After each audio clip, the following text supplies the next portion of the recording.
Então, boa tarde a todos. Bem-vindos aqui ao painel Open Health do Brasil encontra o European Health Data Space, desafios de portabilidade, dados abertos e reaproveitamento de dados de saúde. Meu nome é Diogo Richter, eu sou o presidente de mesa aqui desse painel. Eu sou pesquisador aqui do CTS da FGV e quero primeiramente agradecer ao professor Nicolas Zingales pelo convite aqui para presidir esse painel. Acho que vai ser bem proveitoso aqui as discussões que a gente vai ter. Hoje nós temos a participação de quatro painelistas, 2 aqui presenciais e 2 online. O professor Nicolas Zingales, a Camila Contri, a Carolina Banda e a Jennifer Rodrigues. A Camila Contri é especialista em telecomunicações e direitos digitais no IDEC, é professora no IDP e mestrando em Direito Comercial na USP, e bacharel em Direito pela USP e pela Universidade de Lyon 3. Carolina Banda é pesquisadora acadêmica da Max Planck Institute for Innovation and Competition, tem o mestrado em Propriedade Intelectual e Livre Concorrência pela Munich Intellectual Property Law Center e é doutoranda em Direito pela Universidade de Munique. Também é advogada pela Pontifícia Universidade Católica do Equador. A Jennifer Rodrigues é também pesquisadora acadêmica do Instituto Max Planck, advogada panamenha com mestrado em Propriedade Intelectual e Livre Concorrência, também pela Munich Intellectual Property Law Center, doutoranda em Direito pela Universidade de Munique, com enfoque em regulação de mercados digitais. E o professor Nicolas Zingales é professor de Direito da Informação e Regulação, coordenador do Núcleo de E-Commerce do Maideira Brasil, que é a instituição que propôs essa apresentação aqui. Nós vamos ter as falas de cerca de 15, 20 minutos dos painelistas. Passado esse tempo, a gente vai abrir para perguntas aqui, algumas perguntas do próprio painel. A ideia é fazer um painel bastante aberto aqui, então todos, inclusive, estão bastante convidados a trazer suas perguntas, basta levantar a mão aqui, a gente estende o microfone também. E aqui a gente está com um painel de multi-idiomas, eu diria, então fiquem bastante à vontade para trazer aqui as perguntas, questionamentos em português, inglês, espanhol, a gente dá um jeito aqui. Nós vamos começar aqui as falas com o professor Nicolas, então desde logo já passo aqui a palavra a ele. Obrigado, professor. Obrigado, Diogo. Obrigado a você por ocupar e começar o debate aqui. Como já começamos uns 10 minutos atrás, acho melhor limitar as falas, pelo menos no meu caso, 15 minutos. Eu coloquei aqui. E também aproveito para agradecer aos colegas que estão lá na Europa. É uma hora não ideal para elas, aceitaram participar dessa mesa, mas estou muito empolgado porque a discussão que temos aqui no Brasil sobre Open Health não sempre considera devidamente o que está acontecendo nesse respeito na Europa. Então, tem uma discussão que é bem legal e que aqui tentaremos representar do lado do Brasil, não vendo eu e a Camila, mas depois vamos ouvir também as novidades em relação ao Open Health na União Europeia. Então, vou começar aqui, vou dar uma panorâmica do nosso projeto. Bom, vamos começar dizendo qual é o problema. O problema é que temos pouca padronização no sistema da saúde sobre o prontuário eletrônico. Não tem um prontuário eletrônico de forma padronizada. As instituições não conseguem compartilhar de forma facilitada os dados entre elas. Então, estamos falando de compartilhamento entre um hospital e outro, mas também compartilhamento de informações potencialmente úteis para o usuário, para o paciente, né?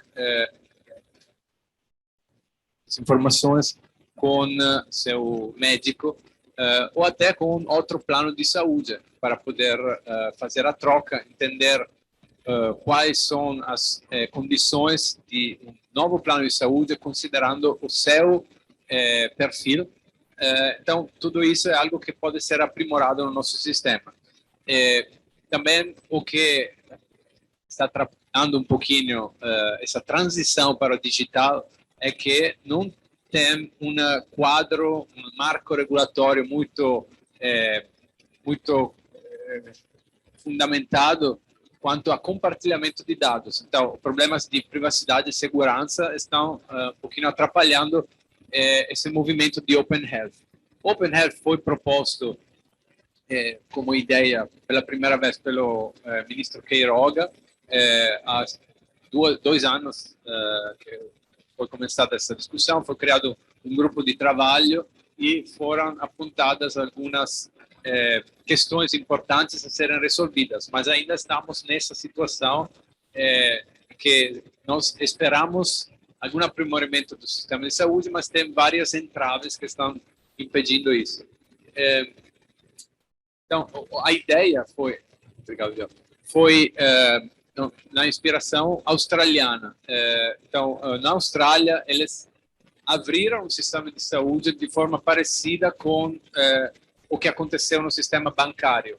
Então, facilitar o compartilhamento de informações, não apenas o indivíduo compartilhar com outros provedores, mas também um sistema de dados abertos que permita a troca de informações entre as instituições e também informações gerais sobre quais são as várias condições dos planos de saúde. Tem muita pouca clareza o sistema de comparar os vários planos de saúde, né? E aí também a solução australiana é criar um portal onde você pode ir e procurar, com base nos seus dados cadastrais, quais são as melhores soluções para você. Nós começamos um projeto aqui que tem vários eixos, onde estamos tentando ver quais são as lições que podemos trazer do Open Banking para o Open Health. Então, o que aconteceu no sistema do Open Banking que poderia ser aproveitado para resolver algumas dessas entradas. Então, aqui vamos falar principalmente da questão de padronização, né, e privacidade e proteção de dados. Pode passar. Também pode passar. Obrigado. Então, essa revolução no contexto dos bancos iniciou aí lá em 2011, iniciou essa discussão no Reino Unido. O governo tentou fomentar uma portabilidade de dados, não apenas, na verdade, no setor bancário, mas também os dados das operadoras telefônicas, dados de consumo da sua eletricidade, etc., etc. Eles criaram um portal onde as pessoas podiam basicamente entrar com seu perfil, ter uma comparação dos preços que eles obteriam com outros provedores. Problemas. Um é que era possível para os usuários, ou para os indivíduos, alterar ou editar esses dados. Então, isso gerou uma certa desconfiança, por exemplo, dos operadores de serviços de seguro, né? Alguém que quer dar um seguro a você quer saber exatamente qual é seu perfil, não quer que você escolha quais dados passar para eles, para ter um perfil melhor de risco. E outra questão é que o sistema de comparação não era oferecido pelo governo e tinha algumas tratativas entre os provedores de serviços de eletricidade, telefonia, etc., e os comparadores. Então, os comparadores começaram a expor ou a colocar primeiro, ou colocar na busca somente alguns dos provedores, não todos. Então, isso não era suficiente, se passou a uma outra forma de encorajar o Open Banking, que foi um remédio concorrencial. Como parte do direito à concorrência, a autoridade do Reino Unido achou que muitos bancos estavam em uma situação de lock-in, ou seja, os clientes delas estavam presos nos bancos tradicionais e não estavam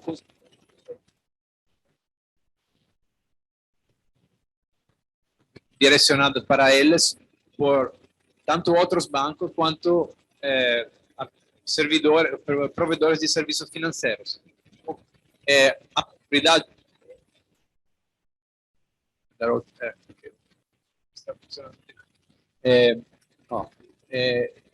o remédio foi a ordem de compartilhamento de alguns dados pelos bancos principais. Então, dados que não são necessariamente só os dados dos consumidores que peçam isso, mas também dados gerais sobre, por exemplo, quais são os produtos que esses bancos oferecem.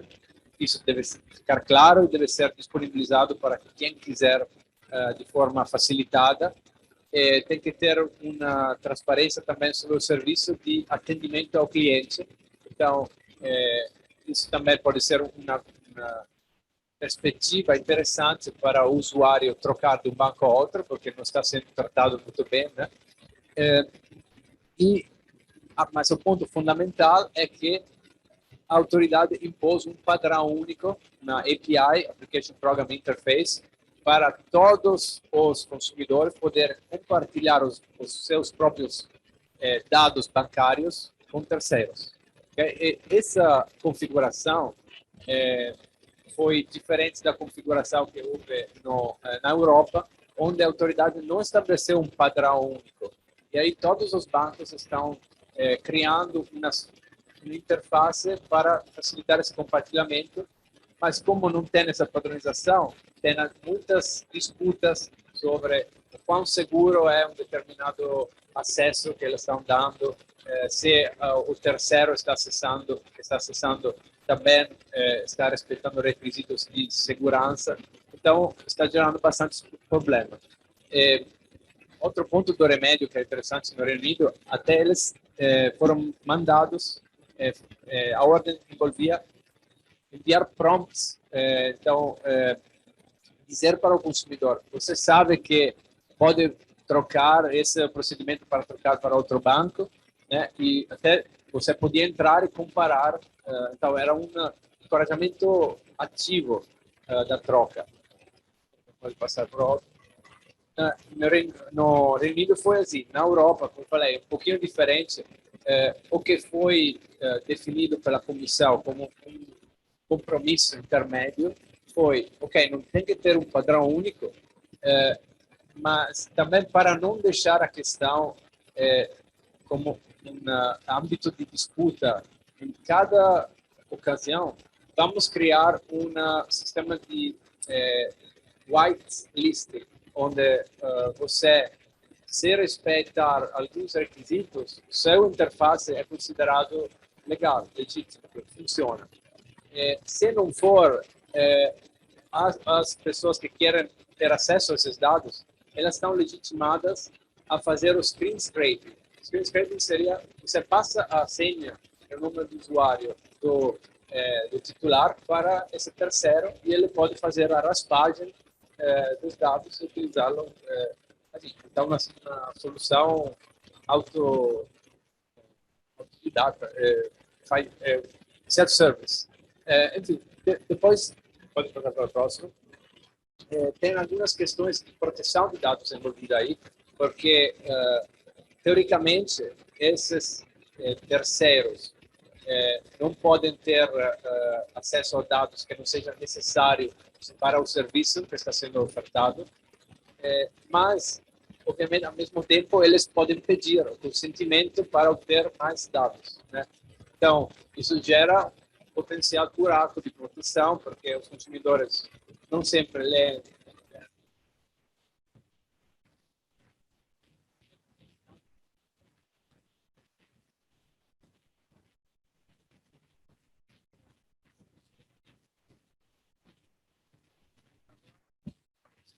Dados, nem sempre com a devida proteção legal.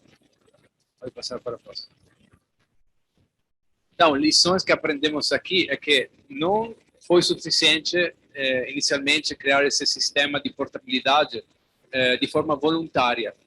Teve que ter uma intervenção pelo governo, no caso na autoridade, para criar um sistema claro de padronização e transparência dos dados foi também uma parte complementar do remédio que foi imposto, necessária para que os consumidores entendam os serviços dos terceiros e como que poderiam ganhar com os serviços desses terceiros. E a questão de proteção de dados não ficou endereçada de forma satisfatória. Por isso que podemos utilizar essas lições agora no Open Health. Agora, como que pode ser efetivado o Open Health? Primeiro, temos o direito à portabilidade na Lei Geral de Proteção de Dados, que na verdade envolve dois tipos de interoperabilidade. Um é o direito a obter uma cópia eletrônica integral dos dados pessoais, sempre respeitando o segredo comercial, etc. E outro, como na União Europeia, é uma forma avançada de poder transferir diretamente, obter a transferência de dados de um provedor a outro. Só que isso também deve ser regulamentado pela autoridade nacional, ainda não foi implementado de forma efetiva. Além disso, tem um problema que o escopo do direito à portabilidade é limitado. Por exemplo, não envolve dados inferidos. Quando estamos falando de dados médicos, tem muitos dados que são análise do doutor, né, que são inferidos com base nas suas características. Então, não é claro que todos esses dados poderiam ser obtidos com o direito à portabilidade. Também tem a questão de dados de terceiros envolvidos, algo que já mencionei, mas além disso, o problema principal, eu acho, é que não é um direito que é implementado de forma imediata e eficaz hoje em dia. A gente aqui no e-commerce, com alguns alunos, fizemos requisições para empresas para ver quão rápido era o compartilhamento de dados com o titular, inclusive a direito à portabilidade. E não tem uma implementação efetiva, posso dizer, com base em dados empíricos. Então, esse também é algo que poderia ser facilitado pelo sistema de Open Health, além de padrões comuns que evitam problemas de interoperabilidade limitada, como nesse exemplo aqui de exportação de uma foto de Facebook, que na verdade o comentário não está bem conectado com o conteúdo que está sendo importado. Bom, aí tem vários serviços que estão surgindo, que se propõem de facilitar essa portabilidade, serviços de armazenamento de dados e que oferecem também análise de dados, e aí eles conectam dois lados. Por um lado, os titulares de dados, na verdade, os provedores de serviços que geram dados desses titulares, e por outro, os provedores de serviço que precisam ou que se beneficiam desses dados. E aí eles podem fazer essa intermediação e facilitar a transação a favor do indivíduo. Isso está sendo regulado de forma bastante detalhada com a Lei de Governança de Dados, que entrou em vigor recentemente. E aí eles dizem que esses intermediários têm que agir no interesse do titular, não podem ter conflitos de interesses, têm que garantir padrões mínimos de segurança, facilitar a interoperabilidade, enfim, tem que ter uma série de requisitos que aqui ainda não existem. Então, acho interessante apontar e provavelmente as outras panelistas falarão mais sobre o que a União Europeia está regulando nesse respeito. Também tem um reconhecimento do conceito de altruísmo de dados. Então, as pessoas que queiram doar seus dados para facilitar a pesquisa em um determinado campo, né, podem doar para instituições de pesquisa. Isso também ainda não foi regulado aqui. Mas o mais importante, mais relevante, é o espaço de dados, porque aqui se cria realmente um sistema de padronização do prontuário eletrônico, do compartilhamento de dados, e tem umas regras, limites específicos sobre como esses dados podem ser utilizados. Então, pode passar para a próxima.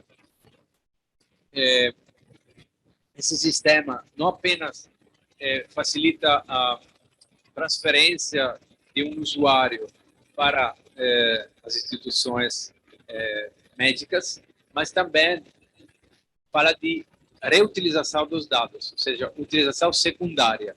O que significa isso? Que as instituições médicas podem usar o seu próprio banco de dados para ceder esse banco de dados a pesquisadores para que eles façam alguma descoberta, né? E aí os pesquisadores estão limitados no que eles podem fazer com esses dados e têm que publicar os resultados dentro de 18 meses. Acho que isso também é um ponto que permite a inovação, né, do sistema de saúde, que ainda não é contemplado aqui no nosso sistema. No sistema brasileiro tem o artigo 13 da LGPD, que fala de utilização dos dados por órgão de pesquisa, e a autoridade nacional deverá regulamentar como que esse acesso a dados será implementado. Então, ainda não tem uma clareza.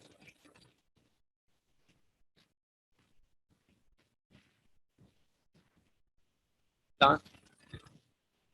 Sobre o sistema da União Europeia, essa proposta é que tem uma série de proibições sobre como os dados podem ser utilizados. Várias são interessantes, mas uma que também é comum com o Brasil é que não podem ser tomadas decisões que vão prejudicar o indivíduo do ponto de vista de excluí-lo de um determinado serviço ou até discriminar o preço desse serviço. Porque se você faz um preço muito alto, é equivalente a excluir essa pessoa de se beneficiar do serviço. Pode passar. No Brasil, o que temos é o seguinte: a LGPD fala especificamente que é uma proibição de seleção do risco no tratamento de dados pessoais relativos à saúde. Então, de repente, seus dados que são compartilhados não podem ser utilizados oferecer um serviço de plano de saúde limitado só a determinadas pessoas, excluindo você porque tem um perfil de risco inadequado para eles. Também no sistema da saúde, a própria regulação da saúde, tem várias disposições que vão no mesmo sentido. Então, isso é dar particularmente em relação ao compartilhamento de dados, mas já tem um princípio geral. Para levantar é que a Constituição Federal fala de uma política de saúde que deve acontecer mediante políticas sociais e econômicas que visem a redução do risco de doenças e agravos. É isso que significa. Você não pode, com base no risco, incentivar que as pessoas utilizem quanto menos possível o sistema de saúde para depois ter um perfil legal que vai ter saúde mais facilmente, porque isso vai somente criar maiores custos emergenciais que vão acontecer só mais tarde, né? E o ideal seria o sistema de saúde agir de forma preventiva. Então, que as pessoas se vão no hospital e sejam atendidas e que tenham um perfil de risco que é necessário para suas próprias condições. Então, não deve ter esse incentivo a não utilizar o sistema de saúde. Então, são vários pontos que precisamos levar em conta sobre Open Health no Brasil. Um ponto sobre a comodificação, porque se de repente os pacientes foram autorizados ou facilitados não apenas na transferência, mas até na venda das próprias informações pessoais, isso pode levar a vários problemas para a sociedade, porque isso vai gerar muitas informações sobre os mais pobres, né? Os ricos vão ter privacidade, os pobres não. Vai ter toda uma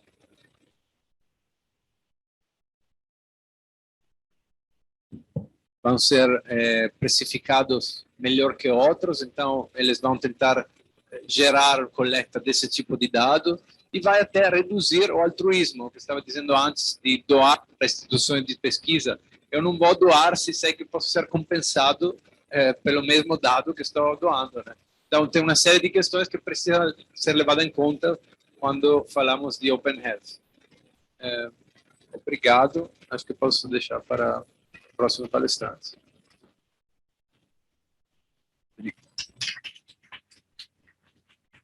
Obrigado, professor. Já seguimos aqui com a Camila com a próxima fala.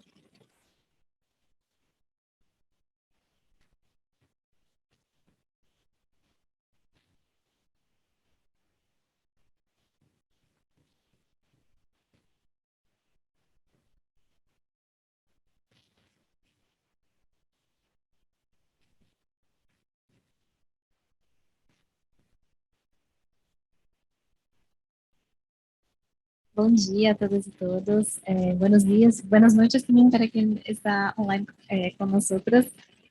Voy a hablar en portugués, perdón, pero intentaré hablar despacio para que comprendan.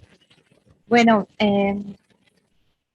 vou aqui complementar a visão do Nicolo, né? Foi muito interessante que o Nicolo começou trazendo as análises de como isso tem as inspirações estrangeiras, especialmente do ponto de vista do Open Banking, da proteção de dados, mas aqui faço um disclaimer também que a visão que eu vou apresentar não é só estritamente relacionada à proteção de dados e direitos digitais, mas também uma perspectiva de saúde pública. E aí, por que eu falo isso?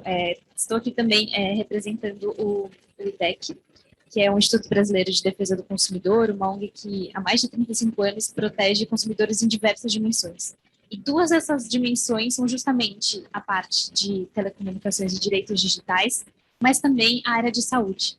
E nessa área de saúde, a gente lida com grandes problemas que consumidores enfrentam, como questões relacionadas a plano de saúde e assuntos do setor privado, mas essencialmente com uma visão de que a prioridade deve ser uma saúde pública e universal, seguindo os preceitos do SUS e, inclusive, defendidos e constados constitucionalmente.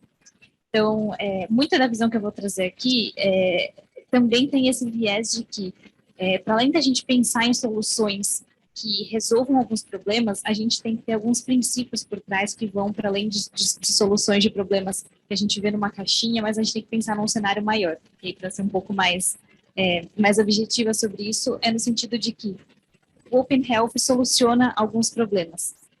Reduz assimetrias, aumenta a competitividade, mas se a gente der um passo para trás, a gente está privilegiando o setor privado em detrimento ao setor público, de provimento, de assistência de serviços de saúde. Então, muito da análise também vem com essa visão de que a gente tem que valorizar o setor público e investir no setor público. Mas também, obviamente, não vou me ater só a isso. Vou compartilhar também as percepções que a gente tem sobre os desafios de proteção de dados e privacidade decorrentes dessas propostas de Open Health. Como o Nicolo mencionou, aqui no Brasil a gente já chegou a ter conversa sobre o assunto, e aí eu vou dividir minha apresentação em algumas partes.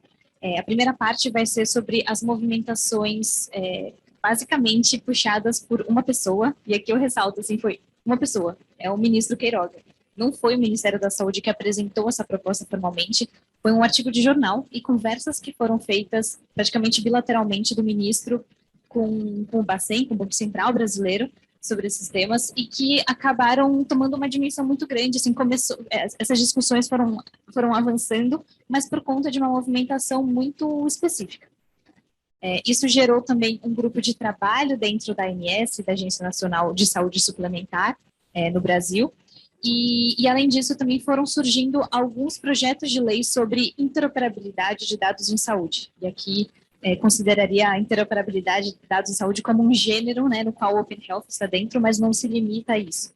Então, eu vou comentar tanto sobre essa movimentação do ministro Queiroga, quanto desse grupo de trabalho da ANS, e também desse projeto de lei. E aí, meu objetivo é levantar alguns problemas dessas relações e também apresentar algumas reflexões para a gente ter conjuntamente, junto com algumas sugestões. E aí, um ponto que eu queria meter com vocês também seria a comparação com o Open Banking. Foi importante que o Nicolo começou trazendo também, mas para além de ter essa inspiração, né, de quais foram movimentos bem-sucedidos de interoperabilidade de dados, entender, diferenciar os campos, como talvez isso não seja diretamente transplantável, aplicável para o campo de saúde. Então, em primeiro lugar, como a gente não poderia necessariamente aproveitar um Open Banking por conta do setor e também por conta de que esses temas foram desenvolvidos em outras jurisdições, que tem um contexto diverso do Brasil. E mais um disclaimer também, eu sei que tem algumas pessoas estrangeiras aqui na sala, para vocês entenderem qual que é a estrutura brasileira de saúde, né? A gente tem, constitucionalmente, a gente tem defendido o direito ao acesso universal à saúde, e a gente tem o SUS, o Sistema Único de Saúde, que a princípio atende a todas as pessoas. Mas a gente também tem um setor de saúde suplementar, que as pessoas podem pagar um plano de saúde privado. Mas, por exemplo, doenças raras, algumas doenças são só atendidas também pelo SUS, então tem um papel muito relevante aqui. Mas então, começando a falar mais especificamente sobre qual foi essa movimentação. Como eu falei, né, o ministro teve essas conversas com o Banco Central, e aí surgiu, em 2022, na verdade, faz um ano e meio, esse artigo no Valor, com a manchete de que o governo estuda a medida para criar o Open Health inspirado no Open Banking, com o objetivo justamente de ampliar a concorrência. E aqui também cabe o contexto de que o mercado de saúde suplementar é muito concentrado no Brasil, especialmente em relação aos planos de saúde, né, as empresas que fornecem seguros de saúde. A gente tem um pouco mais de competição no âmbito das clínicas, quem está na ponta fornecendo os serviços para os consumidores. Mas o mercado de saúde suplementar é muito concentrado, a gente tem várias pesquisas sobre isso no Brasil, inclusive o CADE, que é a Autoridade de Concorrência Brasileira, tem também guias sobre analisando esse setor em específico. Então, por um lado, faria sentido você pensar num movimento para garantir mais competitividade, se a gente tem a presunção de que competição gera menores preços, maior qualidade, faria sentido a gente fomentar isso. Mas a questão é também ver o outro lado da moeda.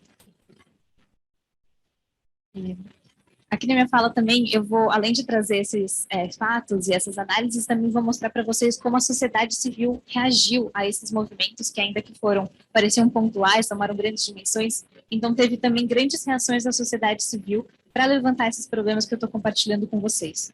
Então, pouquíssimo depois que esse artigo foi publicado, diria que 2 semanas, eu e o Matheus Falcão foi especialista em saúde no IDEC, a gente publicou esse artigo, que chama Open Health, Novas Tecnologias, Velhas Ideias e Muito Risco. Basicamente compartilhando essas percepções aqui, defendendo a ideia de uma saúde pública, além de trazer esses elementos de preocupações relativas a dados também.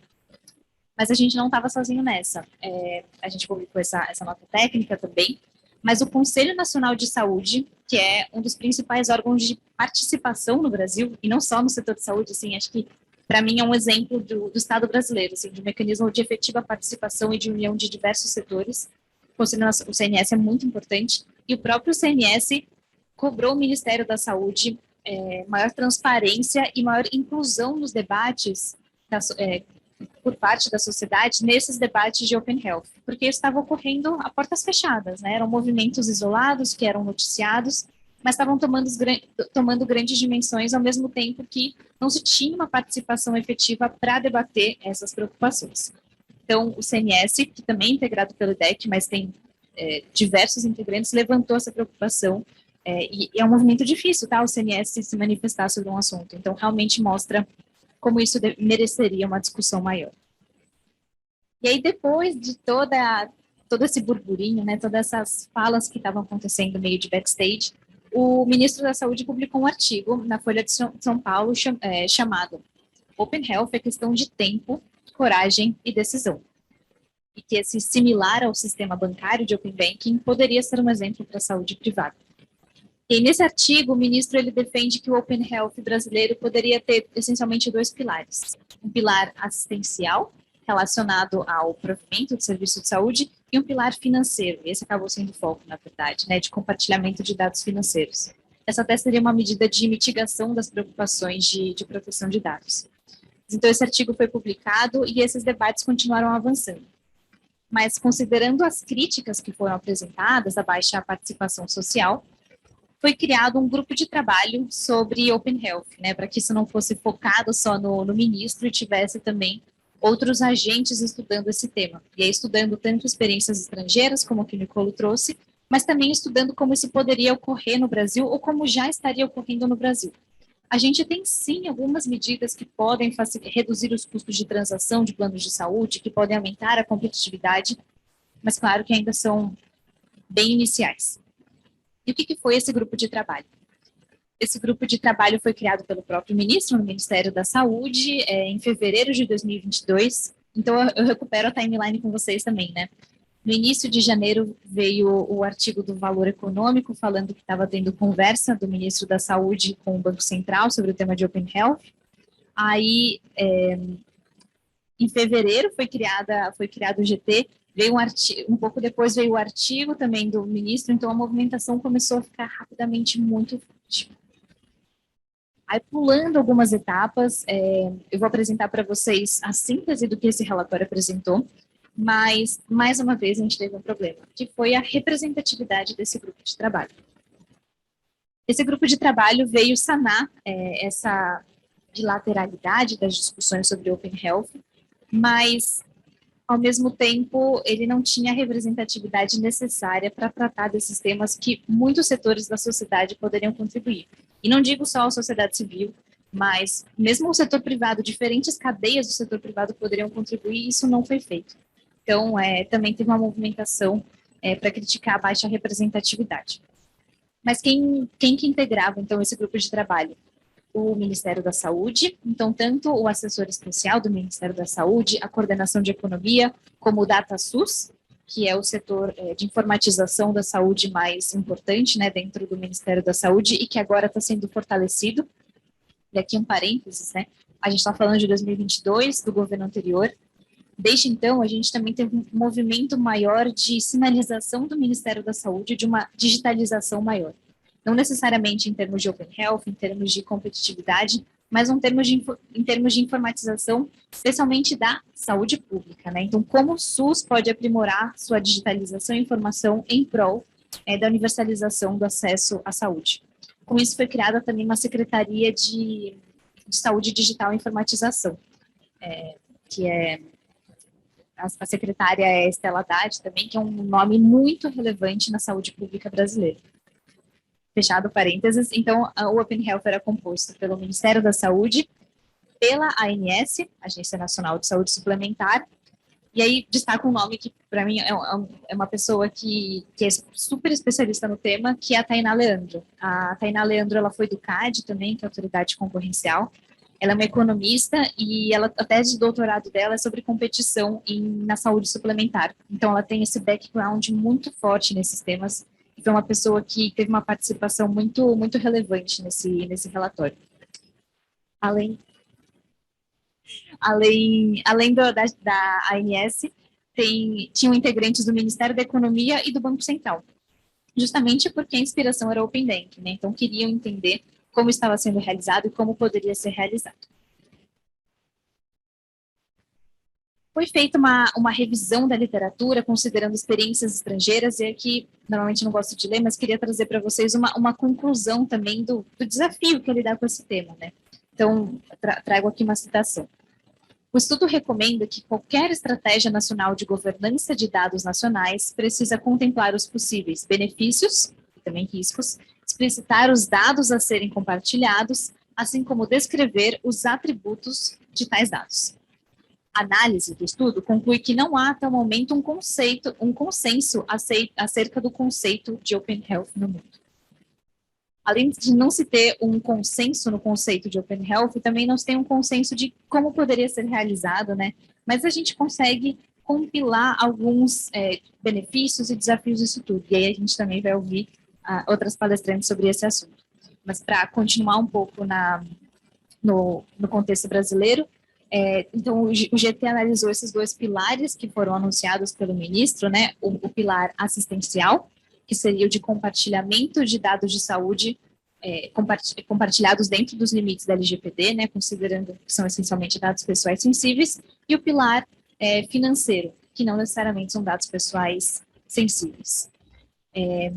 como que isso ocorreria também, né, pelas declarações do ministro?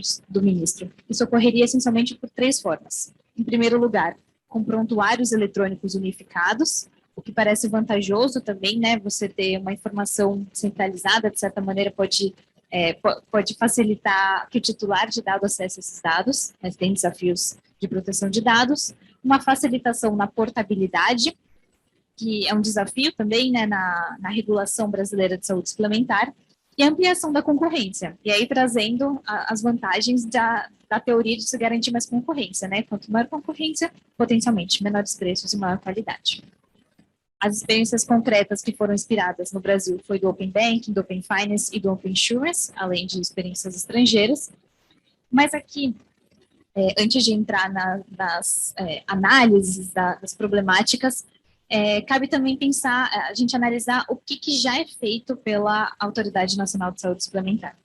Então, a ANS ela já tem algumas medidas que tentam reduzir essas assimetrias e, de certa maneira, reduzir o grande poder das grandes empresas de saúde.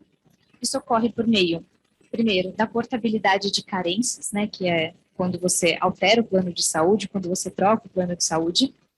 E aí também, o Nicolo destacou um ponto importante, que é a padronização.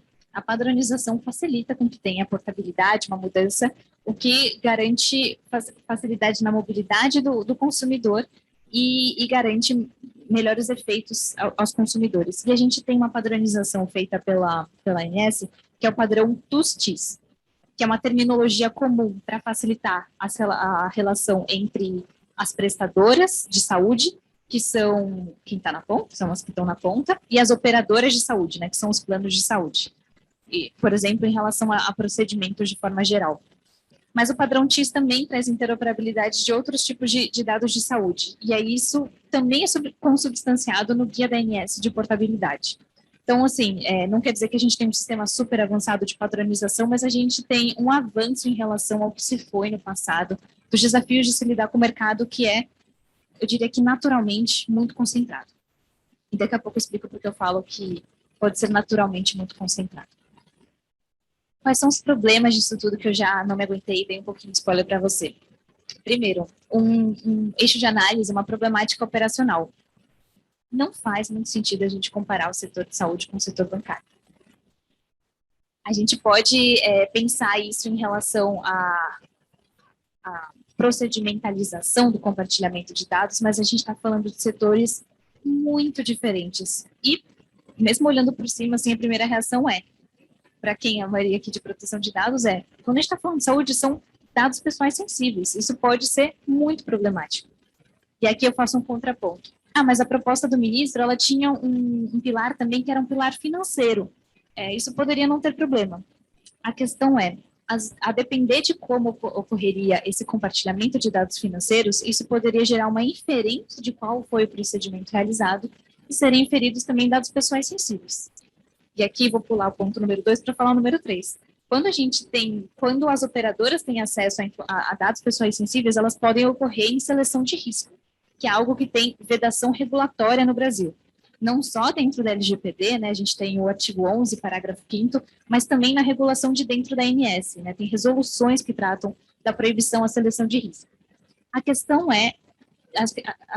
o problema são as zonas cinzentas nisso tudo, né, de como a seleção de risco pode ocorrer, por exemplo, na não aceitação de uma portabilidade ou de um procedimento em específico. Então, seleção de risco é uma preocupação muito grande.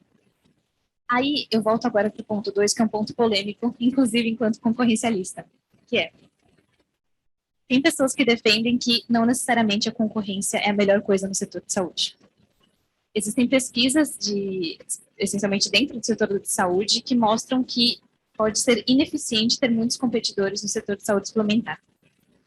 E aí mostram, por exemplo, essa problemática estudando os Países Baixos, a Suíça e os Estados Unidos, e essas foram pesquisas que foram realizadas não somente por acadêmicos, mas também por órgãos que têm acesso a muitos países, como a OPAS, que é vinculado ao OMS, o Banco Mundial. Então, esse pode ser uma problemática que a gente pode discutir, né? Também a gente pode ver criticamente, mas pode ser uma questão. A gente quer maior concorrência no setor de saúde suplementar, que é um setor muito caro. E o ponto número 4 é prioridade para o Ministério da Saúde viabilizar um compartilhamento de dados de saúde para garantia de maior competitividade no setor de saúde suplementar? Aí a provocação não deveria ser mais prioritário você investir no setor público de saúde? E aí, nesse sentido, a gente tem outras medidas de interoperabilidade que poderiam ser aplicadas no setor de saúde, a gente tem a estratégia de saúde digital, então poderiam existir outros movimentos nesse sentido. Vou tentar acelerar aqui. Comparação do Open Banking com o Open Health. Já adiantei um pouquinho com vocês, né? A gente está falando de dados pessoais sensíveis quando a gente fala de saúde, a gente está falando do direito fundamental à saúde, e também a gente tem esse elemento da vedação à seleção de risco, que no sistema bancário a gente não tem. Para finalizar com vocês, eu comentei que a gente tem esse projeto de lei, não é o único, né, mas é o principal que a gente tem nesse tema, e aí eu tentei resumir aqui para vocês quais são as preocupações da sociedade civil, novamente, não só relacionadas à proteção de dados e ao Open Health em específico, mas à proteção de uma saúde pública. Então, primeiro, a SPL também careceu de debates, de discussões com a sociedade civil e com o próprio CNS, que é um órgão de participação muito relevante. Existe uma preocupação de não se ter uma solução pública para isso e que haja uma centralização no governo federal, e aqui também cabe uma outra diferenciação. Quando a gente fala do SUS, a gente não pode só falar na centralização de uma solução pública a nível nacional. O SUS tem diversas camadas que se complementam, e essas camadas são nas diferentes unidades federativas, municípios, estado e União. Isso também precisaria ocorrer nesse âmbito de compartilhamento de dados. Também comentei sobre a proteção de dados pessoais sensíveis, não vou repetir. Então, para finalizar, eu só queria fazer algumas sugestões para vocês, de que o IDEC tem atuado muito com esses temas, nessa interface de dados de saúde. A gente tem publicações defendendo a saúde pública, mas também avançando nessas discussões de como isso ocorre já nesse mundo mais digital. E aí, as 2 recomendações especiais que eu dou é esse seminário de saúde digital do Conselho Nacional de Saúde, do qual o IDEC também participou, o Ministério também participou, a ANS também participou. São discussões muito interessantes.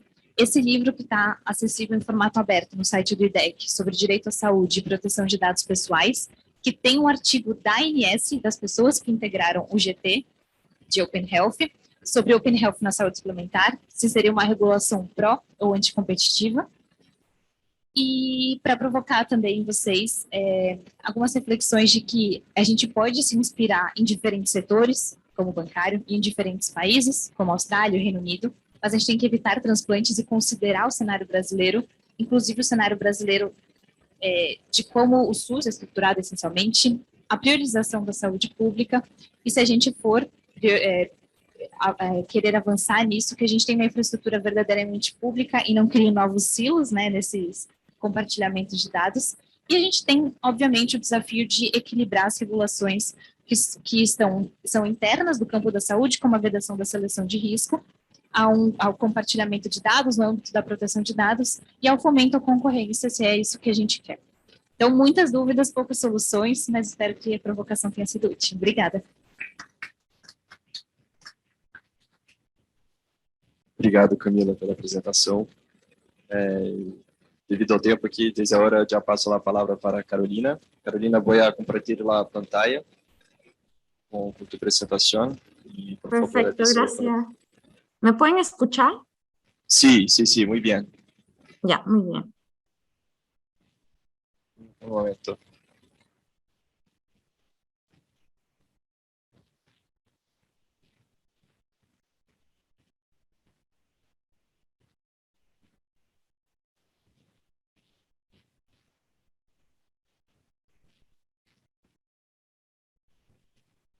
Si puedes ver la presentación.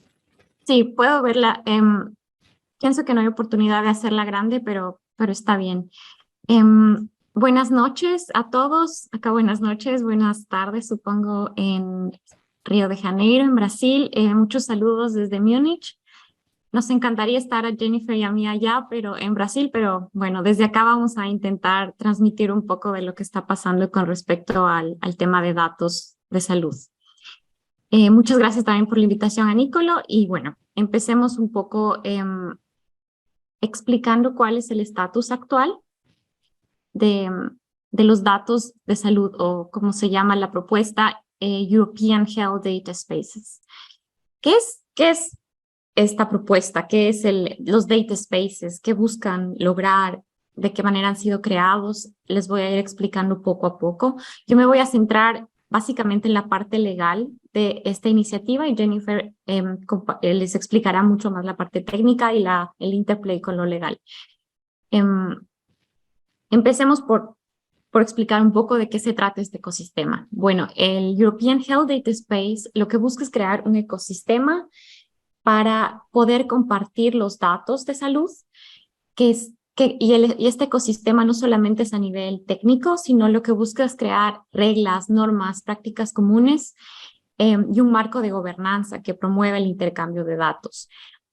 Como ustedes ya explicaron en el tema de Open Health, nosotros tenemos principalmente, cuando se habla de datos médicos, dos tipos de usos o health data purposes por los que se busca usar los datos. El primero es el uso primario de datos, que es el principal. Por ejemplo, cuando un paciente acude donde su doctor y necesita atención, los datos son recogidos a través de Electronic Health Records, o en algunos lugares todavía pasa se los escribe en papel. Entonces, este es el primer objetivo de los datos.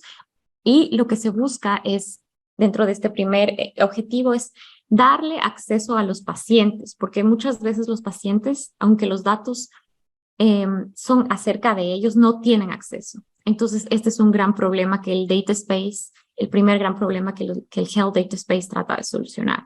Como ustedes pueden ver en este gráfico de la comisión, disculpas que está en inglés, nosotros podemos ver que existen dos objetivos que se buscan, o dos usos de los datos. Entonces, tenemos ahora, partimos del primer uso y vamos al segundo uso. Estos datos que fueron originalmente obtenidos para dar un diagnóstico de una enfermedad a una persona pueden ser reusados si son si tienen todas las safeguards que son necesarios. Y estos datos son muy importantes para, por ejemplo, Health Data Policy, para tener más oportunidades en investigación científica, médica, innovación. Entonces, como ustedes pueden ver, los datos médicos tienen varios usos, y estos son los más importantes. La siguiente diapositiva, por favor. Ahora, en cuanto al instrumento legislativo, que es la propuesta de European Health Data Spaces. Básicamente, el legislador se dio cuenta que existen dos problemas en cuanto a compartir datos de salud o al intercambio de datos de salud. Primero, que los data subjects, personas como ustedes o yo, o los pacientes especialmente, no tenían o no tienen todavía acceso a sus propios datos. No me gusta decir a los datos que les pertenecen, sino a los datos relacionados a su salud. Entonces, se necesitaba una solución a esto, porque a pesar de que el GDPR, como les voy a explicar en la siguiente diapositiva, contiene algunas maneras para proveer de datos, tanto como el access right y el derecho de la portabilidad, existen muchos problemas. Ese fue el primer problema que buscaba solucionar esta ley. El segundo es también darles a los investigadores, autoridades de salud, datos que puedan ser reusados. Entonces, en la estrategia de datos en el 2020, la comisión identificó estos problemas y dijo, es necesario tomar cartas en el asunto, es necesario crear una infraestructura a nivel europeo que permita que estos datos sean compartidos con medidas que gobiernen su transferencia. Fue avanzando a través de los años esta propuesta. Se tuvo el Impact Assessment en el 2020, donde se explicó cuál sería más o menos la ruta que les gustaría tomar. Se decidió que sería una regulación. Y así en el año 2022 nace la propuesta del European Health Data Space, acompañada de un Impact Assessment. En el mismo día también se publicó un Staff Working Document en el que se explica lo que son los data spaces en general. Y el primer se busca crear 10 espacios de datos comunes y el primero de todos estos va a ser salud. Salud es ahora una de las prioridades más importantes de la comisión y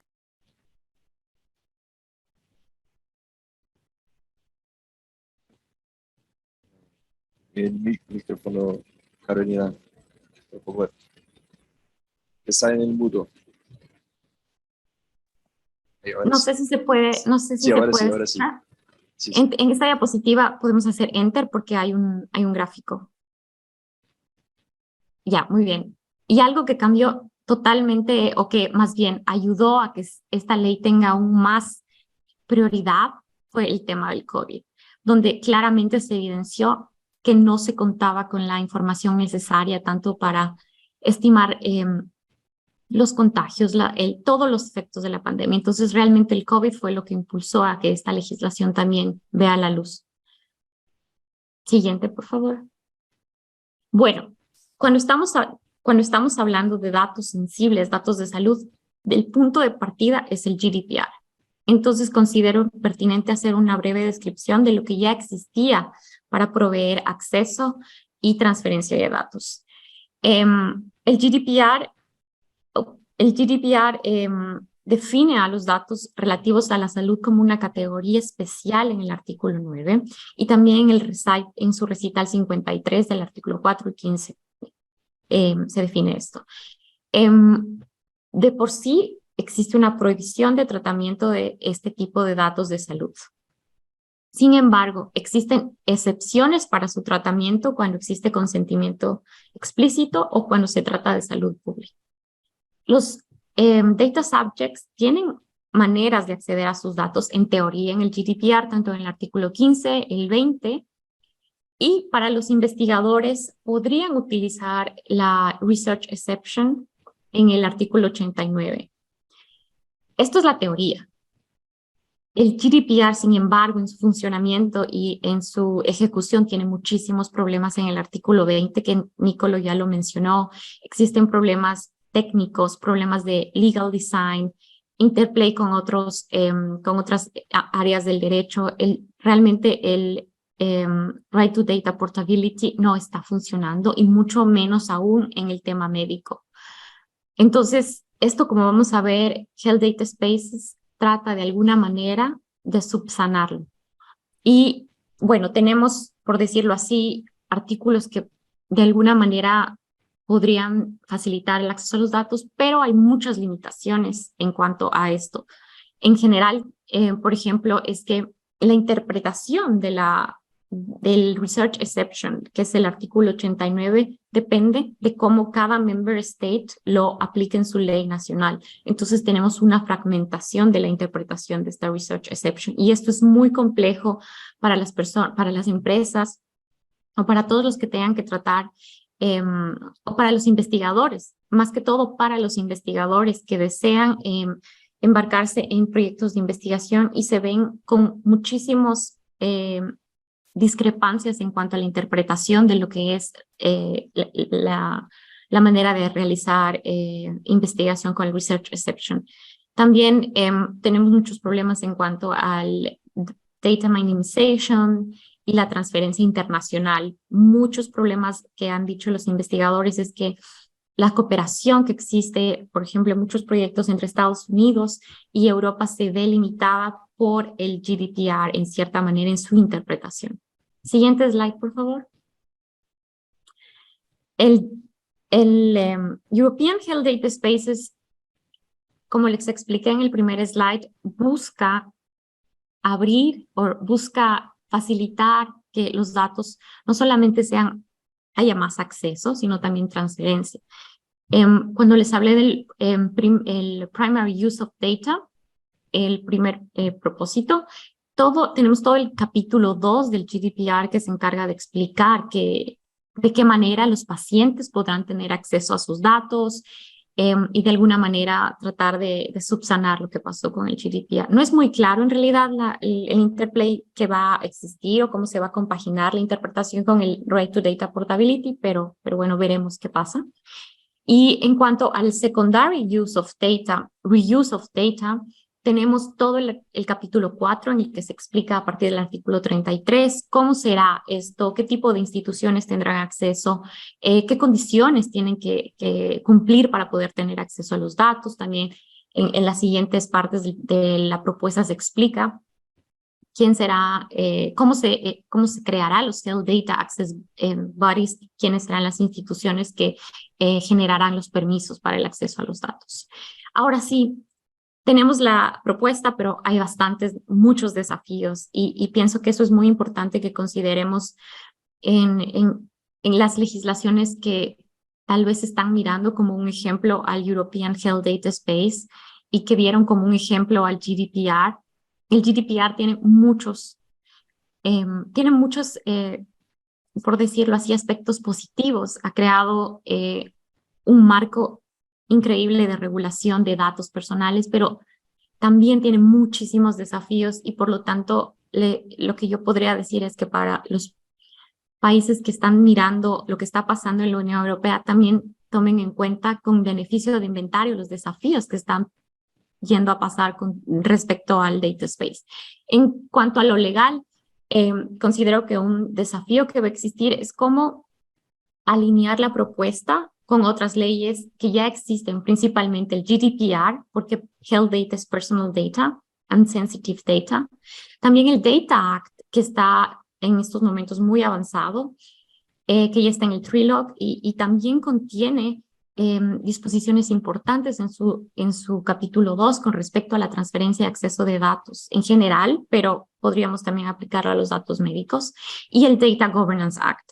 Pienso que el Data Governance Act es crucial en cuanto se trata de interpretar los data spaces, porque aquí se crean la figura de data intermediaries, y estos intermediaries son muy importantes en el tema de data altruism, en el tema de data cooperatives, todas estas figuras que pueden facilitar la aplicación, pero necesita existir coherencia entre lo que está ya aprobado en el Data Governance Act y lo que se busca con el Health Data Spaces. También tenemos problemas que el Right to Data Portability también tiene un diseño dentro del GDPR que no es muy claro, y después en la aplicación técnica, por ejemplo, digamos que el data subject obtiene los datos en el mejor de los casos. Sin embargo, la empresa a la que se desea transferir no está obligada a aceptar el mismo formato, y la empresa principal tampoco tiene muchas obligaciones en cuanto a parte técnica de que esto debe funcionar para el tercero. Entonces hay muchas cosas que aún no funcionan en el GDPR y tienen que ser tomadas en cuenta. Y también una crítica que fue dada en el año 2022, poco después de que fue publicada la iniciativa de Health Data Spaces por el European Data Protection Board, es que no es suficiente que en la propuesta de Data Spaces se hagan referencias al GDPR, solo con decir esta es la base en la que nos estamos sirviendo para el proceso, sino que se tiene que decir concretamente en qué puntos las interpretaciones serían de una u otra manera, porque esto podría crear también un riesgo de que no existan concordancias. La parte técnica yo no voy a profundizar, pero es muy importante el tema de la portabilidad y la interoperabilidad. Jennifer les explicará esto en detalle. Y finalmente la institucionalidad. El tema de los Health Data Access Bodies tiene que ser creado por cada member state. Entonces, como ustedes saben, en la Unión Europea tenemos 27 member states y no es posible saber si todos van a tener el mismo nivel de, primero, resources, financiamiento, y también de qué manera cada Ministerio de Salud o la autoridad competente decidirá cómo funciona esto internamente y cómo lo interpreten. Y la última diapositiva, que es un poco más con miras hacia el futuro. Este gráfico lo he tomado de una iniciativa que se llama Towards European Health Data Spaces, y es muy interesante porque ellos realizan les recomiendo que si tienen tiempo, chequen, realizan muchos estudios de cómo será el camino hacia los data spaces, y ellos hicieron una encuesta de que se cree que será el desafío más grande en cuanto al proceso legislativo y lo que recibió mayor número de respuestas y preocupación es la implementación. Porque como ustedes saben, son 27 Estados miembros que tendrán que coordinar de alguna u otra manera.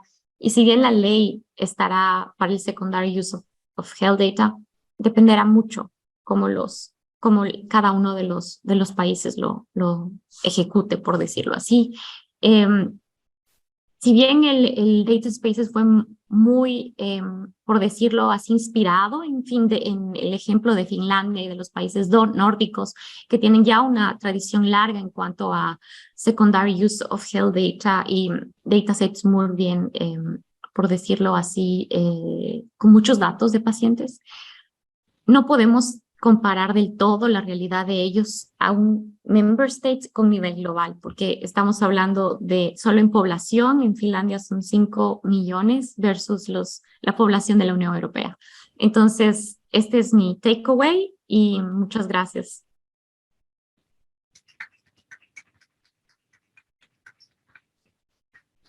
Muchas gracias, Carolina. Jennifer, voy a compartir la pantalla con tu presentación y Bueno. luego empezamos aquí. Un momento.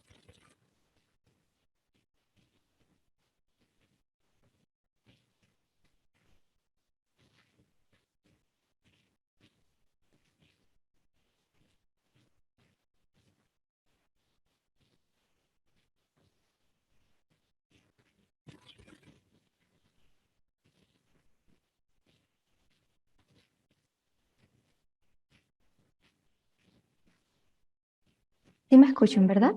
Sí, sí, escuchamos. Muy buenas tardes desde Múnich. Buenas noches para nosotros, como dijo Carolina. Muchas gracias por la invitación, Nicolás Ingales. Es un placer para mí hablar el día de hoy sobre la parte infraestructural y cómo la Unión Europea tomó las decisiones en cuanto a infraestructura y gobernanza y cómo esto influyó la parte legal de la nueva propuesta para los espacios de salud europeos. Un momento, por favor.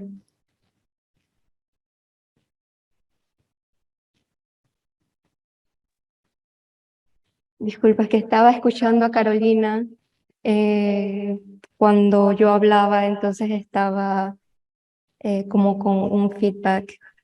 Ok, quisiera empezar con el contexto. Antes de hablar de un ecosistema de datos de salud, tenemos que entender cuáles son los actores, cuáles son las fuentes de financiamiento en una región.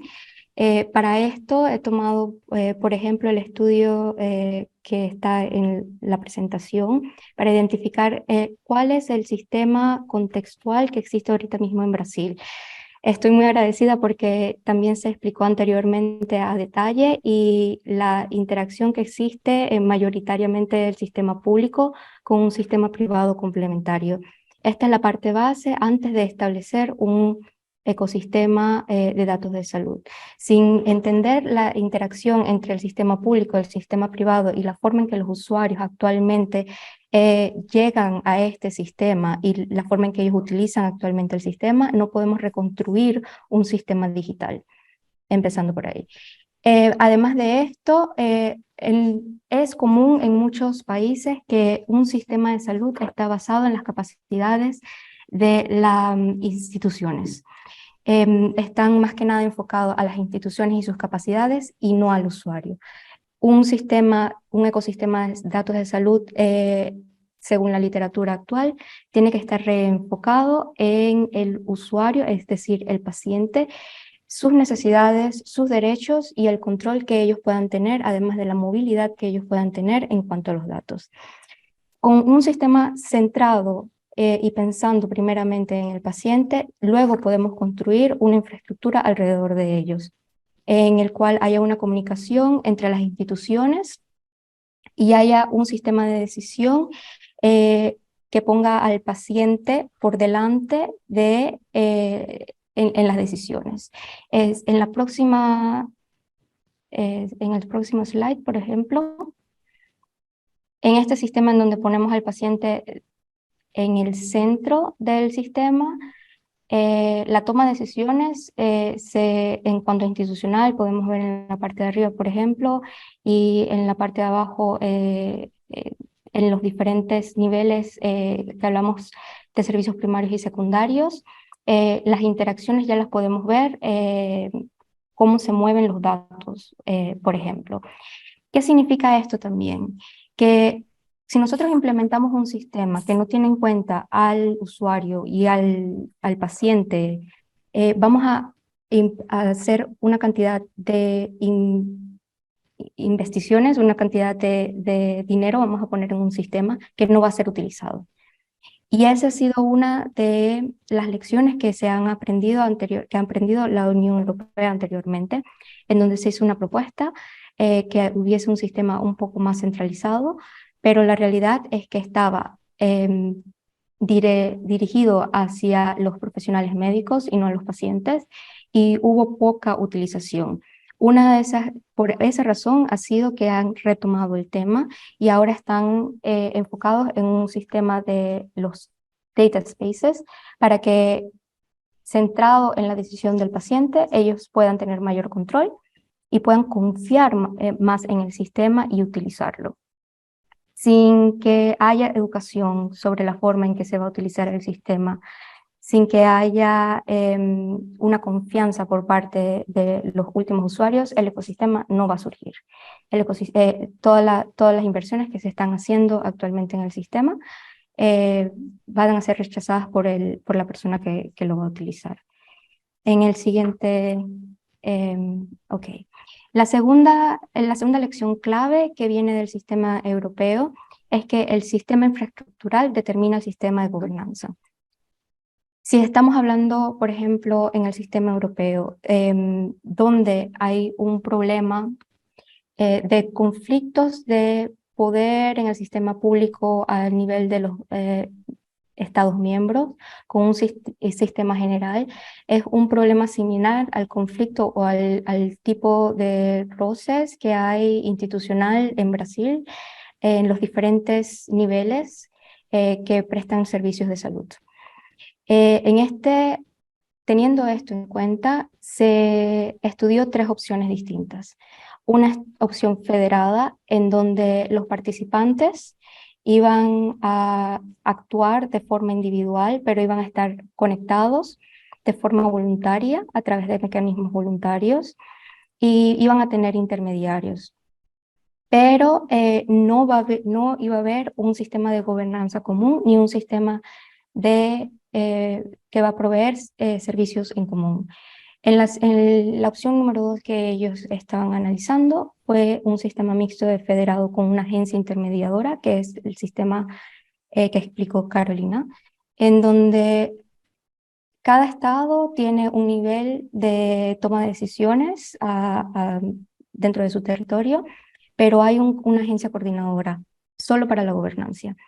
El sistema orquestado sería un sistema que se vería similar a lo que actualmente conocemos como gatekeepers, en donde todo está centralizado en el orquestador, y ese sistema fue rechazado debido a la magnitud de poder que tendría este orquestador. Y ahí no estamos hablando simplemente de un sistema de gobernanza, pero también la provisión de servicios directamente a los pacientes y usuarios. Así que es importante entender que cuando hablamos de la infraestructura, también estamos hablando del modelo de gobernanza que al final se va a escoger en el sistema de salud. En la siguiente diapositiva. Esas 3 lecciones, tomando en cuenta también cómo, si vamos a dar mayor control al paciente, Carolina explicó cuáles eran los problemas que actualmente hay con el data portability. Tenemos que tomar en cuenta las circunstancias de los datos que van a entrar a esta infraestructura. Estos son datos que no son cualquier dato, pero tienen alta sensibilidad. Incluso el entendimiento de los datos de forma semántica para los propios usuarios Y ellos han introducido, por ejemplo, en el artículo 3.3 de la propuesta, una portabilidad que yo le llamo portabilidad guiada. En caso de consecuencias graves para la salud, va a haber como un periodo de verificación por parte del profesional médico que le va a asistir al usuario para mover sus datos. Además de eso, han aprendido que el mandato de formatos abiertos es necesario. De otra forma, ni al nivel primario ni al nivel secundario de servicios va a haber una adopción del sistema. Además de esto, por ser datos de salud tan sensitivos, están desarrollando un sistema de certificación para las entidades gubernamentales, los que van a coordinar, y además de los agentes privados que van a venir en la siguiente fase, que es para los servicios secundarios. En base a estos tres aspectos que se han visto ya en la Unión Europea, pienso es la recomendación que se hace de entender entonces cómo el sistema, en este caso de Brasil, se va a determinar para que tanto haya un balance entre la seguridad y el control por parte del usuario, pero también el entendimiento de cómo va a ser el sistema por parte del propio usuario, porque estamos hablando de un sistema análogo a pasar a un sistema digital, y hay muchos, hay que ver que también la forma en que las personas utilizan los sistemas digitales en Brasil, yo lo desconozco, pero en principio es muy cultural, depende de la cultura. Y en base a estos tres puntos, entonces, determinar las partes legales que luego se estaban hablando. ¿Quién va a tener acceso? ¿Cuáles van a ser las certificaciones de seguridad? ¿Cómo se va a utilizar la seguridad de los datos per se y la movilización de los datos per se? ¿Y quién va a tener acceso a qué datos basado en qué justificaciones legales? Y esto sería básicamente en la parte infraestructural, cómo complementaría la parte legal. Muchas gracias.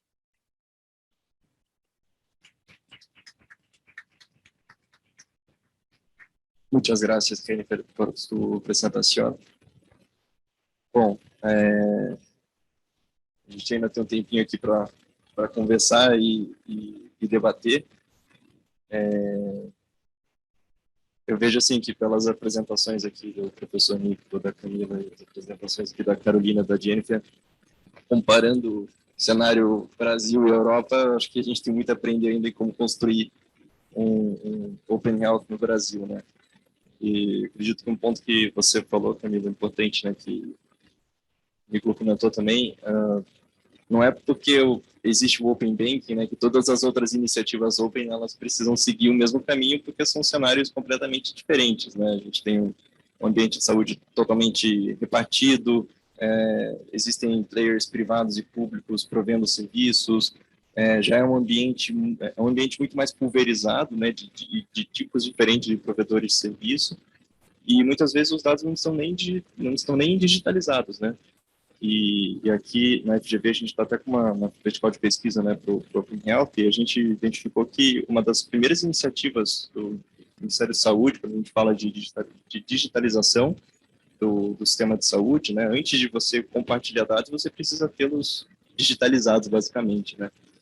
Mas, enfim, aqui a gente tem até problema de conceito do Open Health no Brasil, não só no Brasil, não existe um consenso, né, como a Camila colocou.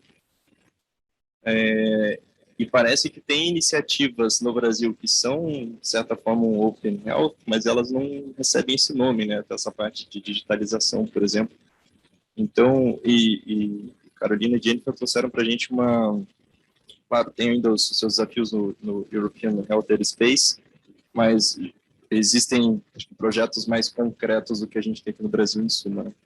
Mas considerando o que foi discutido aqui, eu queria começar questionando que tipo de governança poderia se construir para um espaço brasileiro de saúde digital, digamos assim, no Brasil, né? Isso deveria ser concentrado, talvez, em algum ente federal, um que considere todos os três níveis de governo. Até, bom, vamos resgatar um pouquinho do Open Banking aqui.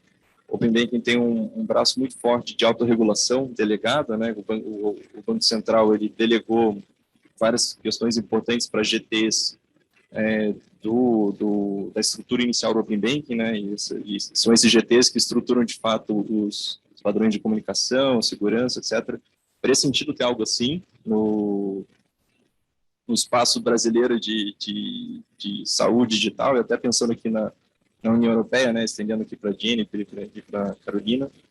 Enfim, acho que a gente podia começar falando um pouquinho dessa questão institucional, que também, novamente trago aqui o que a Camila trouxe, tem muitos problemas de representatividade ainda em nível de discussão aqui no Brasil, né?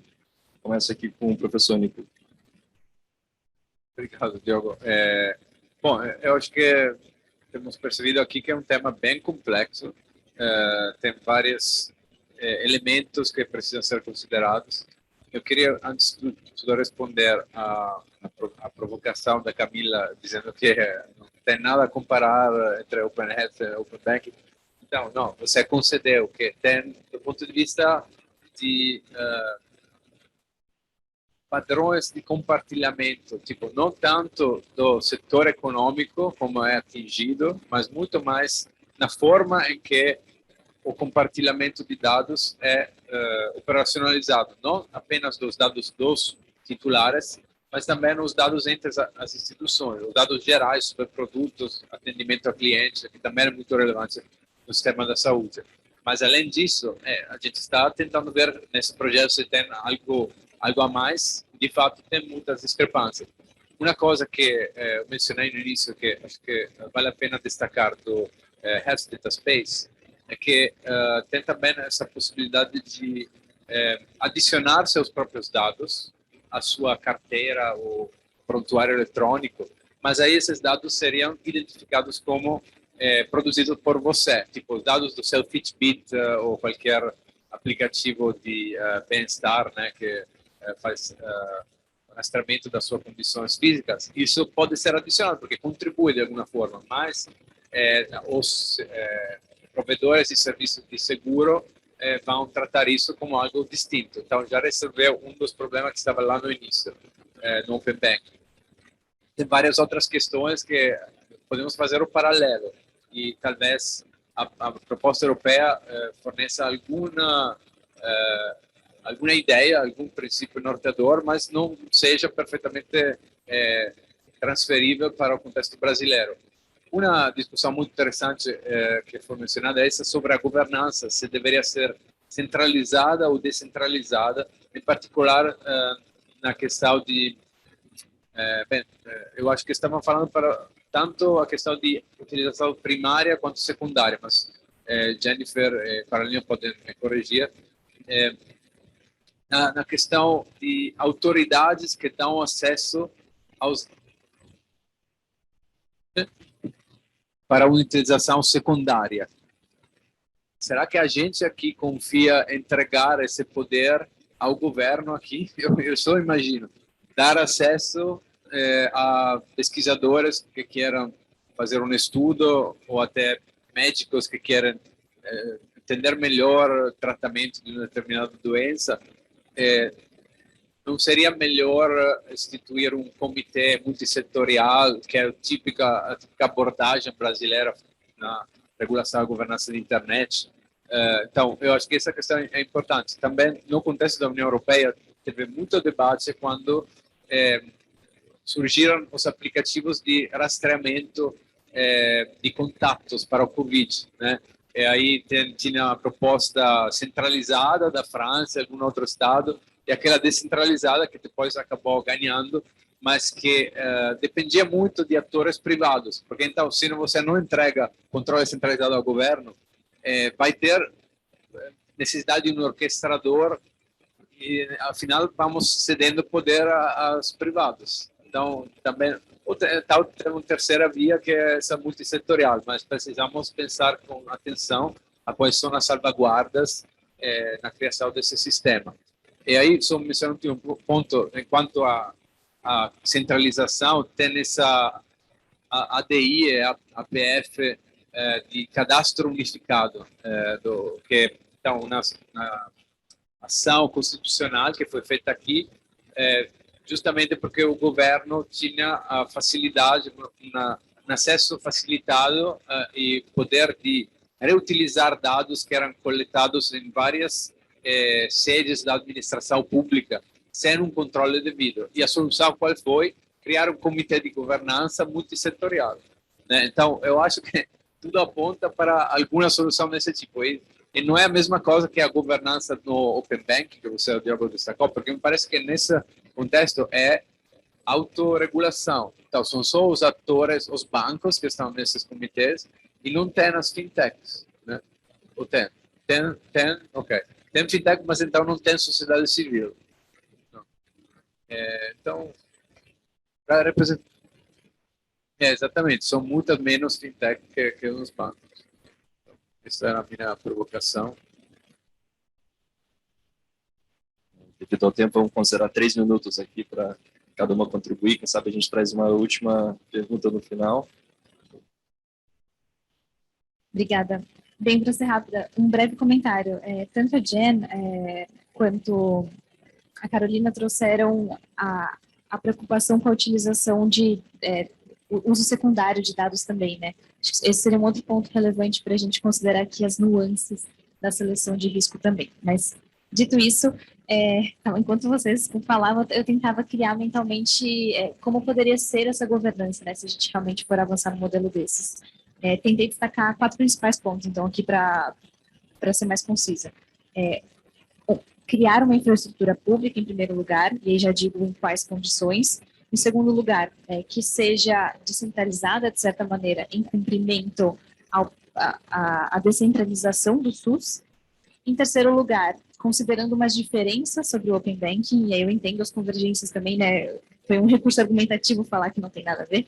E em quarto lugar, certamente tendo participação. Então, primeiro, infraestrutura pública. Por quê? Quanto mais intermediários a gente cria, mais silos a gente cria e o problema que o Open Health quer solucionar é justamente a concorrência. Se para solucionar a concorrência a gente vai criar mais um padrão privado que seja uma barreira, não faz muito sentido. E assim, obviamente a gente tem desafios em construir uma infraestrutura pública, mas me parece que, considerando também questões de soberania tecnológica, soberania de dados, e inclusive dados pessoais sensíveis, seria um movimento interessante. E aqui tem um contexto brasileiro também de que mesmo soluções públicas brasileiras são baseadas em gigantes da tecnologia. Então, a infraestrutura de nuvem utilizada pelo Ministério da Saúde para dizer nomes, da AWS, né, da Amazon.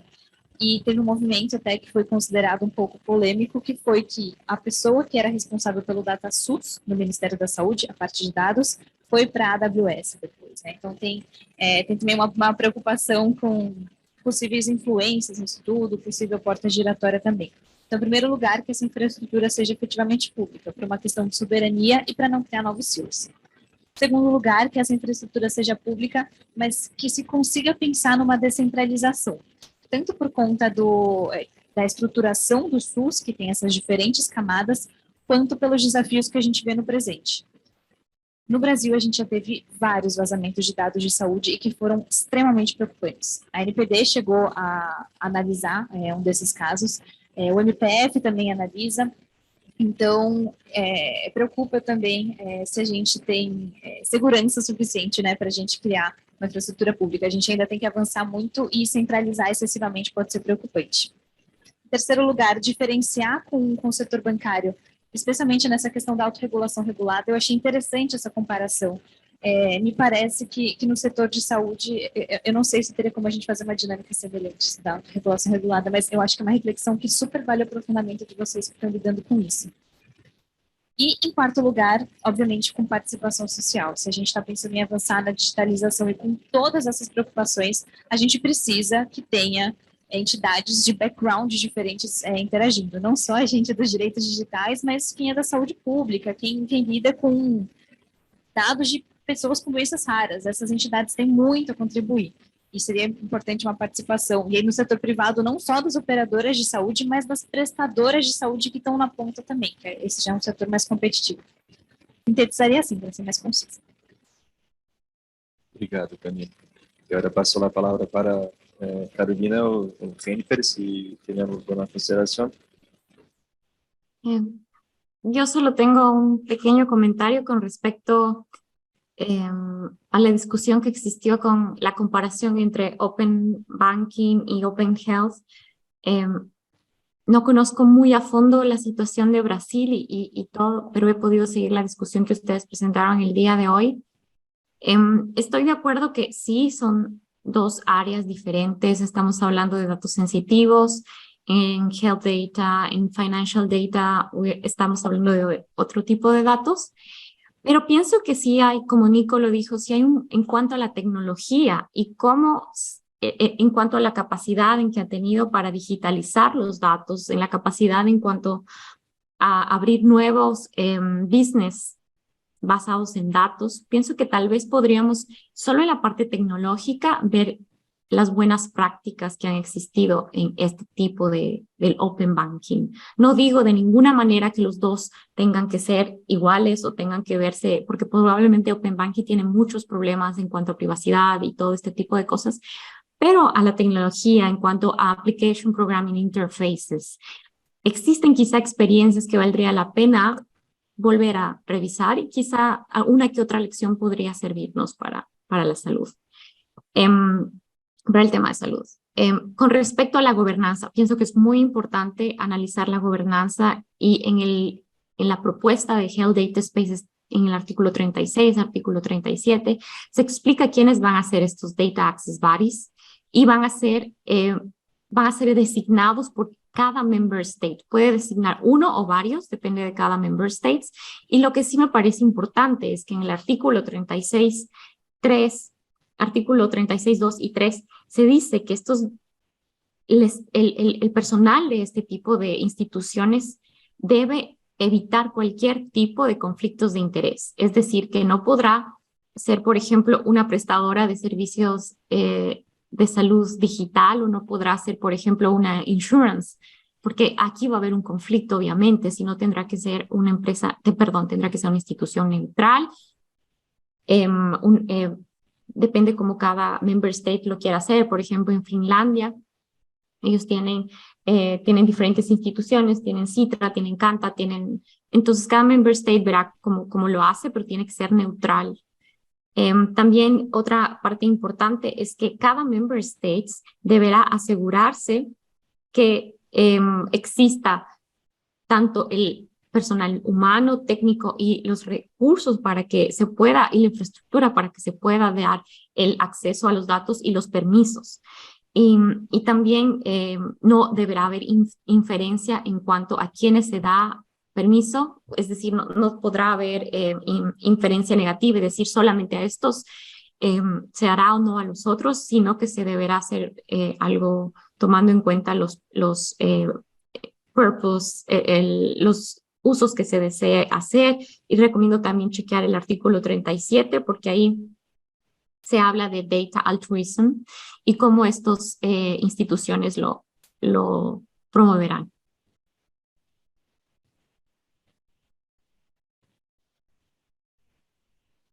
Está mudo, Felipe. Disculpas. Desde el punto de vista de gobernanza de los datos, la implementación de un sistema federado requiere que haya un mínimo de servicios que el sistema va a dar a los pacientes en todos los puntos. A través de ese sistema mínimo de servicios se puede luego crear un esquema de certificación para la interoperabilidad de los diferentes sistemas. En Brasil tal vez no existe, tienen en la mente el problema que tienen los europeos, porque acá se habla de la libre circulación de personas y lo que ellos tienen en la mente cuando crean este tipo de proyectos es que una persona que vive, por ejemplo, en España y se va a vivir a Suecia pueda también llevarse todos sus datos médicos sin necesidad de que haya tanto problema. Ellos piensan en la movilidad de personas. Y a través de un sistema de certificación para la interoperabilidad de los diferentes servicios que se establecen en los diferentes niveles federados, se puede dar un sistema básico de salud. Yo me imagino que dentro de la legislación de ustedes tienen cuáles son los servicios básicos de salud que tienen que dar los diferentes entes públicos. Pero además de eso, se tiene que hablar de una regulación específica de cómo los entes públicos van a solicitar el desarrollo de esas infraestructuras me imagino que son entes privados que van a desarrollar las infraestructuras, porque el gobierno no va a actuar directamente. Tal vez ustedes también utilizan un sistema, un bidding system como utilizan otros sistemas en Latinoamérica, pero las reglas de cómo obtienen ese tipo de servicios tienen que ser igualitarios para todos los niveles, todos los que toman las decisiones para la construcción del sistema. Esos dos puntos como para terminar. Y la evaluación no solo de la eficiencia, la efectividad, cuando cuando hay un sistema ya bien coherente al nivel público, ya entonces se puede hablar de qué va a agregar el sistema privado adicional. Porque hay que entender la política pública de cada estado. Si estamos hablando de un sistema universal de salud, hay un entendimiento de que hay un acceso mínimo a los servicios de salud y cómo esos servicios llegan a las personas. Así que eso debe estar reflejado también en la forma en que el propio sistema de salud digital se desarrolla para que las personas puedan tener un acceso a la salud tal cual lo indican las leyes. Graças, Carolina. Graças, Jennifer. A gente tinha muita pergunta para fazer, infelizmente a gente não vai conseguir abordar todas, mas se alguém do público tiver uma pergunta rápida, que possa ser respondida rapidamente também, está aberto aqui o microfone.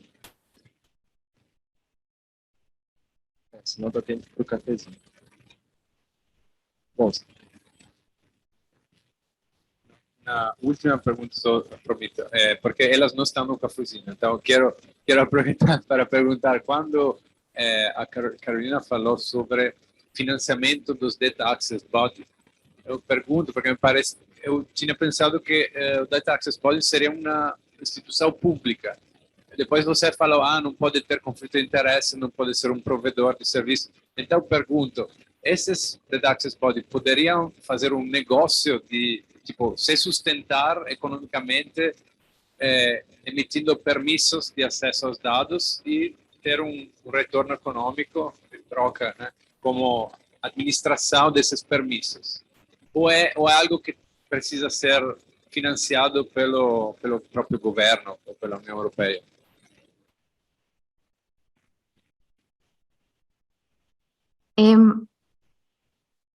Es muy interesante la pregunta porque exactamente hay muchas dudas con respecto a cómo van a ser sustentables este tipo de instituciones. Quiero dejar claro que según mi interpretación del artículo 36, estas instituciones son financiadas por el gobierno, van a ser instituciones públicas. Sin embargo, es importante destacar que de acuerdo al artículo 42, estas instituciones podrán establecer fees por los datos.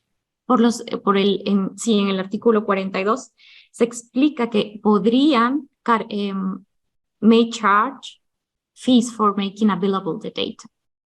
Entonces, pero es muy importante dejar en claro que como yo entiendo este tipo de instituciones serán públicas, pertenecerán a los member states como ellos lo decidan.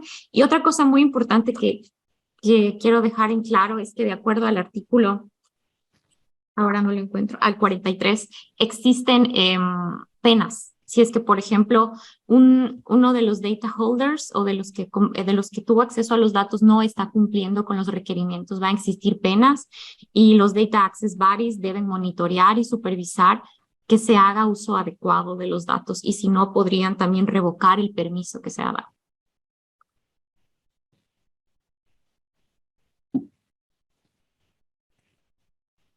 A gente gostaria de continuar, mas a gente passou bastante do tempo aqui. Então, eu quero agradecer a presença de todos, agradecer a participação, a fala de todos os painelistas aqui, o professor Nicolo, Camila, Carolina, Jennifer. Muchas gracias por su participación desde lejos, desde Europa, y esperamos poder verles en otra oportunidad aqui. Agradeço mais uma vez a presença de todo mundo e bom evento a todos. Obrigado. Muchas gracias. Muito obrigada. Tchau.